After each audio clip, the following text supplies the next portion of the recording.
50 kilometers from the city of Kashgar, in the Xinjiang Uyghur Autonomous Region, winter in Aktu village has just begun. It's the time of year when all farming activity ceases and the lands are left to fallow. It is Saturday, the morning before market day, an event most in Kashgar are preparing for. This is Donkey, and he's 10 years old. He doesn't have a name, and there's a good reason why. The community here refrain from becoming overly attached to their donkeys, just in case they have to sell them. That's exactly what happened to this family 6 years ago when they were forced to sell off the mother. The $300 from the sale allowed them to buy 2 months' worth of food and necessities for the family. 23-year-old Hudabada hopes that history will not repeat itself. This one grew up alongside him. Bakın işletiş yarıyada tanesi yütlep mağandike noktası alır yalap ketipta küçükkiler. Sakıp gitti de mal doktora üçüp kase sekme bolu da.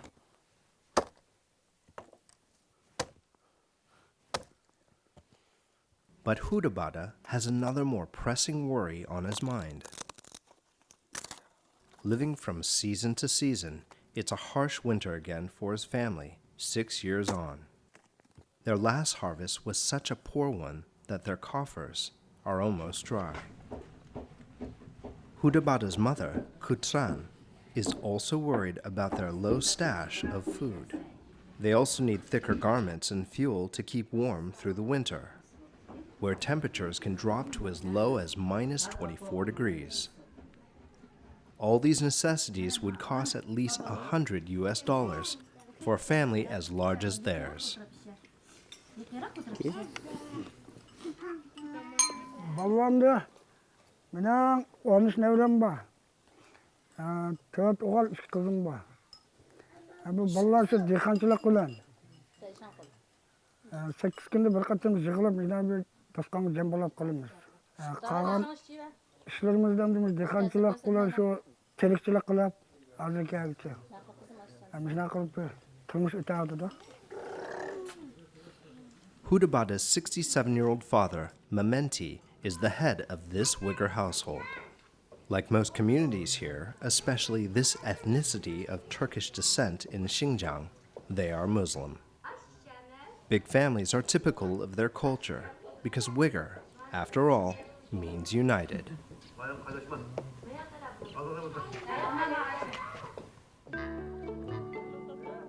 Elsewhere along Aktu village, a centuries-old craft is kept alive by the delicate hands of a woman. Mosolma and her sister are carpet weavers. Decades ago, their great-grandparents left Kyrgyzstan to settle in Xinjiang, and this intricate art form was brought along with them. The Kyrgyz have lived alongside the Uyghurs in this area for centuries. Carpet weaving is an art Mosolma learned from her mother at the age of 12. She's now 36, and her exquisite craftsmanship has earned her quite a reputation. Bunu emde bir günde şumuş bir kergidemizmiş bir gün çıkıdamda. Bunu andan metresine şu 30 köyden 25 köyden 20 köyden degendek sattığımız emde. Bu her xil naqash oxşumaydigan naqash şunun qarab aşta sattığımız. Her typical 2x4 meter Kyrgyz carpet costs around $20. So in a good month, Mosolma can earn up to $250. It's an occupation she takes great pride in, one that has been serving the community here for generations. Tüge degendek narsalardan kam bolsa bolmaydigan bir milletimiz biz. Öylerimizden şu özümüz qilgan bijimilni zada qilmasak zada bolmaydi, o zada örp adeti. Burun-burundan tatib, hozir bizligimi, bizning keyingi balalarımızga işte bolushi mumkin shu. Just a few houses away, the village hero has arrived. Gulbahar is the local veterinarian and the only one with such skills in this village. So his words command respect. Assalamu alaikum. Nimbalat Bujak. Gulbahar began practicing when he was 22, apprenticing with his father, who is also a vet. Now he's 38, and he has more animal patients than the village doctor has human ones. The locals place the needs of their animals above theirs because they are a means to a livelihood. Bu dişek adettenmiş dihallarının hem adettenmiş o yer ağdırıştın tatip kırsallarının uyan buyan berip kilişe hem de arıp ketip uyan buyan berip kilişe Qatarlık nurgu işilda asas rol oynaydı o. İşekin zağı çıkıp satsak neş bul qala? Bu nemde mendin begrek sizi begrek bilisler ala 5 kirimi uçmunga. Allah. Setvetmekla belerin şekim bu. Satmayımız da saraf baktın. Donkeys remain the preferred mode of transport for the rural folk here. It's a bond that has been developed and nurtured since the days of the Silk Road, when communities mostly relied on donkeys to travel thousands of miles to trade their wares. That bond between donkeys and people continues, even in this modern age. Tomorrow, Hudabada and his father will be traveling into the city of Kashgar, almost 50 kilometers away, to sell the family's surplus wheat. If they're lucky and manage to find buyers, they could earn around $100, and that would be just enough to last their family through the winter.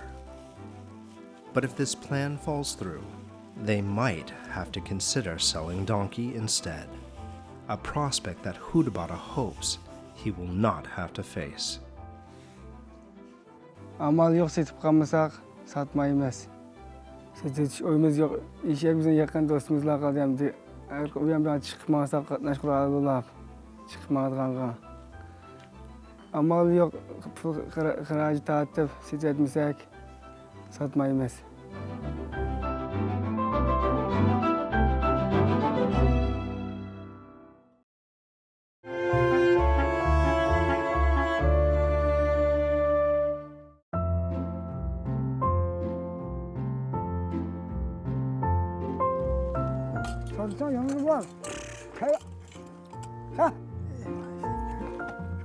It's a routine morning for most of Aktu village, but for Hudabada and his family, a big day awaits them. They have to sell their wheat to earn enough to last their family through this harsh winter. Their destination? One of Kashgar's largest bazaars. It's a 3-hour-long journey on a route that Donkey is very familiar with. Their ride to Kashgar's bazaar will include a spot of community service. Tavamat müşmet kankamdan arasına işiltip baş apırdığa yağı xeridalın öyle apırıp qılmaz andiken bu adam bilen bir yıkan biz. Nayt konuğumuz yıkan.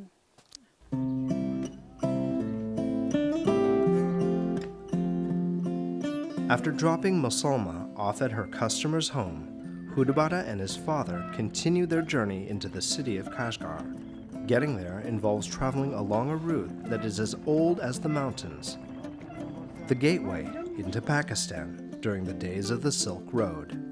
Convoys of donkey carts used to be a common sight through these parts, but over the last 5 years, cars, trucks, buses, and motorcycles have taken over.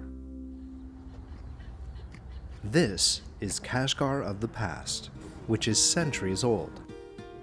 What remains of it bears little semblance to the more familiar architectural styles of China. This is Kashgar now. In 2010, Kashgar was crowned the 6th Special Economic Zone in China, which heralded the city's transition from quaint historical trading town to new industrial powerhouse. Almost $4 billion have been poured into developing the city into the Shenzhen of the West. Pinned to it are hopes of opening new doors of opportunity with Central Asia and beyond. But on the last day of every week, the streets of Kashgar takes a step back in time. Because Sunday is Bazaar Day. 2,000 years ago, Kashgar became the bridge between two of the world's greatest empires, Rome and China.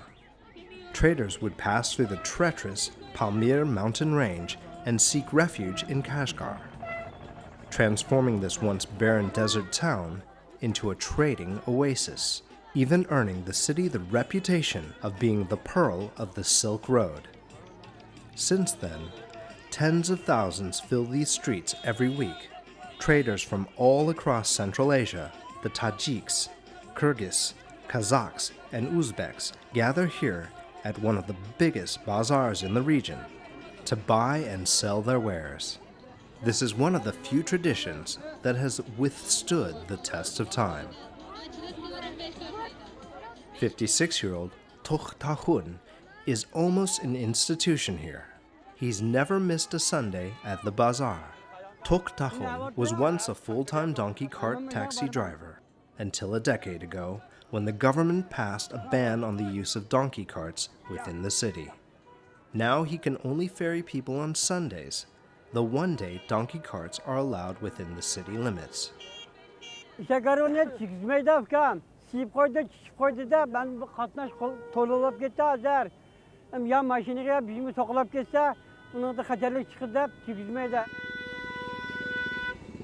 Hudabada and his father have just arrived at the bazaar. They've managed to find an empty spot. Although it's not the best, it's still a promising start.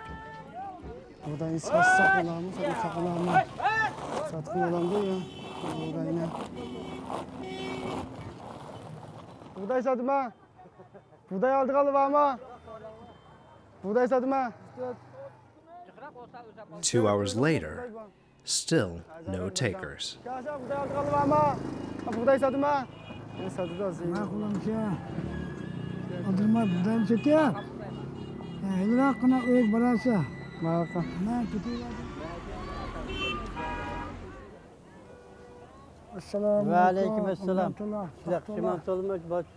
The bulk of Tok Tahun's income would typically come from farming.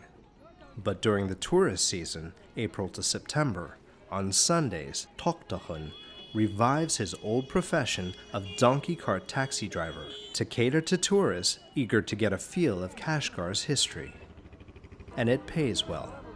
Tok Tahun can earn up to $32 on a good day, a substantial increase from just $5 before. Such is the irony that now surrounds the donkey carts. They just don't have a place in a modernizing Kashgar, except as a novelty. As Kashgar grows in its aspirations, so too does the number of tourists. Visitors from Central Asia and beyond have begun pouring into the city. In 2012, the tourism industry drew in more than $9 billion in revenue, but the benefits haven't really trickled down to the rural folk like Hudabada's family. The day is drawing to an end, and the wheat has yet to be sold.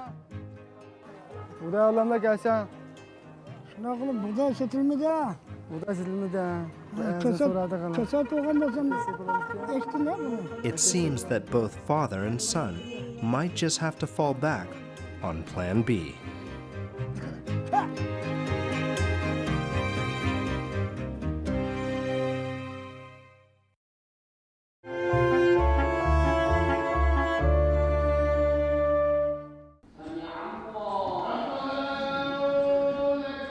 It is 3:30 in the afternoon, the time when hundreds of men in Kashgar gather for their daily prayers.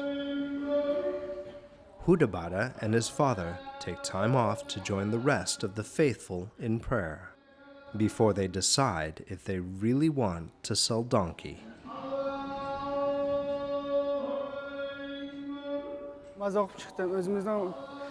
Baxtini tilab, ailemizning xotirjam, inoq o'tishini, qiyin-qo'yatlardan saqlashni tilab namoz o'qib chiqdim.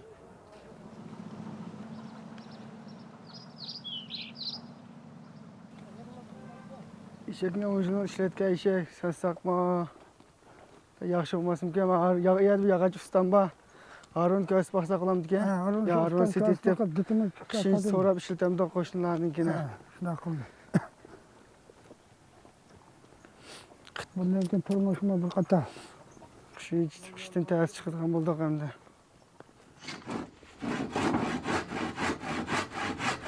The cart maker that father and son are referring to is Alijan, one of the most popular donkey cart makers in Kashgar.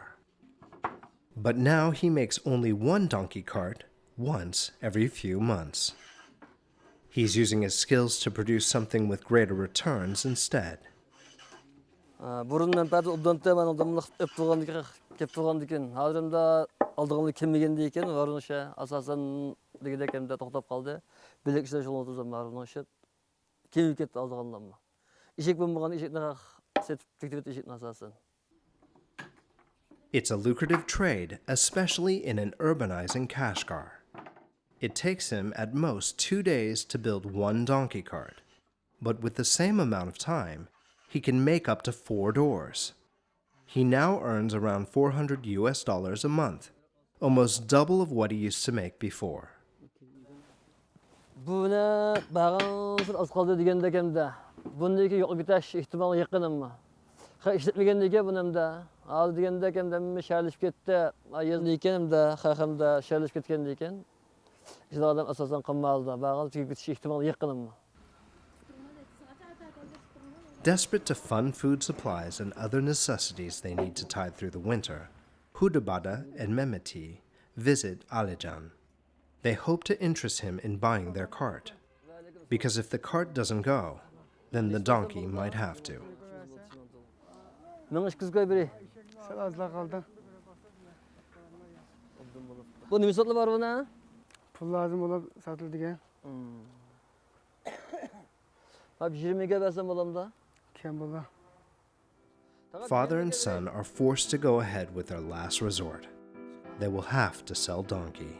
Their final stop for the day is the livestock market,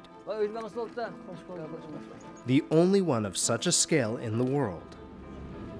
As part of the Kashgar Weekend Bazaar, thousands of people and animals are gathered here, all crammed into a market no bigger than the size of 2 football fields, along with the world's most artful hagglers, masters of a skill handed down from the days of the Silk Road. Buyers are all eagerly pushing for the best deals, while sellers mostly refuse to budge. Ayında sağ. 50 koy, 150 koy, iştiklan teksin mi? Bire. 50 koy sana Aldım kala. Arap teksin dedim ben. Ve adam ha setiniz bakın. Sen getir de şeyler. Ne ki tamam ya, çıkmıyor mu kere? Kere dağılıp topağını yakşılam işte. And come wintertime, this tension is only heightened, along with the pressing need for many to sell their livestock. And the furthest end of the market has earned the most notorious reputation. There's a local saying, a donkey bazaar is a bazaar of hell. Donkeys are known to be temperamental, especially alongside their traders.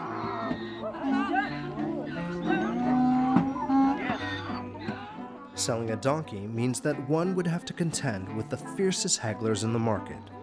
The bedeks, also known as donkey traders, an occupation that is typically an inherited one. They are trained since young to be sharp, shrewd, and unrelenting.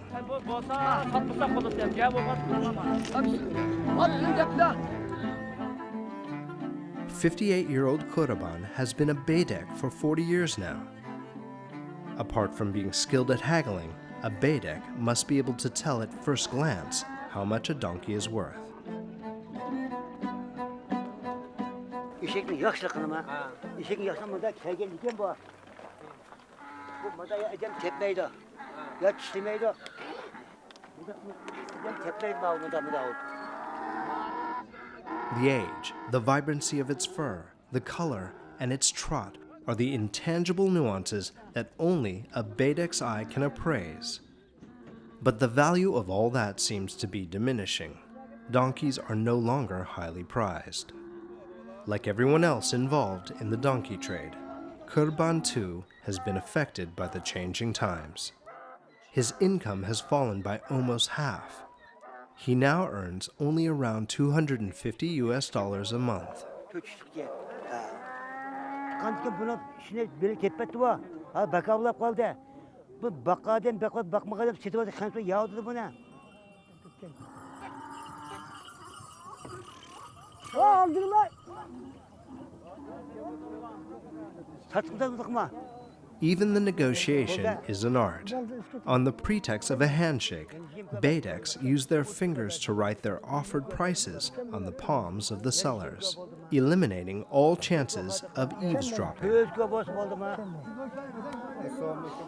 Hudabada and his father were offered $320. But for them, donkey holds more value than that. With wheat unsold and coffers still empty, it's homeward bound for them. They still have some time before winter fully descends upon them. They will attempt to sell their wheat the following week instead. Parting ways with donkey, and this way of life they're accustomed to, is something they are not yet ready to come to terms with. Buradan satanmayla, şunun yerini ulaştığımına, işe sitretmeyi, sitretmenin bay kuşalmaya, sitretken basak bulmayı kena. The allure of material wealth, along with the trappings of modernization, has not yet caught on with all the locals. For some of the communities here, their legacies and old way of life is one they continue to cherish dearly, one they refuse to cast aside in the pursuit of greater gains. Such is the unflagging spirit of a people bound through the ages.